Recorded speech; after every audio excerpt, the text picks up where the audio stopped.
اهلا بيكم واهلا بكل متابعيني في كل مكان ومع اكله وتمرينه وكابتن وفاء سيف الدين. والنهارده هناخد تمرينه من تمرينات البطن السفليه اللور ابس. النهارده هنلعبها باستك المقاومه. هلعبها مجموعتين. يلا بينا كده نشوف هنلعبها ازاي. تمرينه رفرفه باستك المقاومه. ويلا بينا قبل ما ابدا الحلقه بس ما تنسونيش بعد اذنكم تلايك والشير والسبسكرايب علشان يوصلكم مني كل جديد. وهنلعبها مجموعتين باستك المقاومه. يلا بينا نبدا مع بعض التمرين اللور ابس البطن السفليه ونعد مع بعض التمرين. هنام على الارض واستك المقاومه كده قبل الركبه بحاجه بسيطه وايدي ورا ظهري.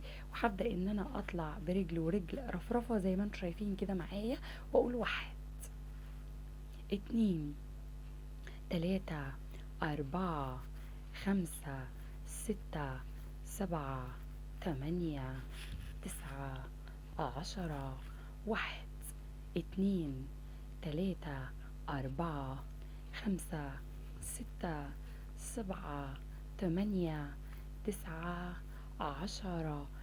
تمرينة بجد رائعة واكتر من رائعة زي ما انتم شايفين كده. حسبت وعد 10 عدات.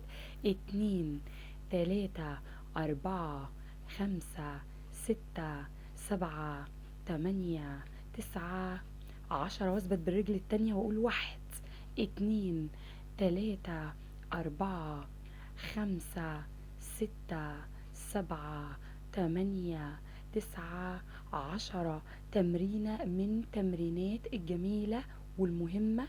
ولازم ناخد شهيق وزفير أثناء التمرين ونكتمش نفسنا في التمرين. من أجمل التمارين وأقواهم لشد وتقوية عضلة البطن السفلية اللور أبس بأستك المقاومة. هنلعبها كل يوم لمدة 10 دقايق. نتيجة رائعة وأكتر من رائعة. وانتظروا مجموعات التمارين. شكرا وإلى اللقاء لكل متابعيني في كل مكان. وأكلة وتمرينة مع كابتن وفاء سيف الدين. وإلى اللقاء والسلام عليكم ورحمة الله وبركاته.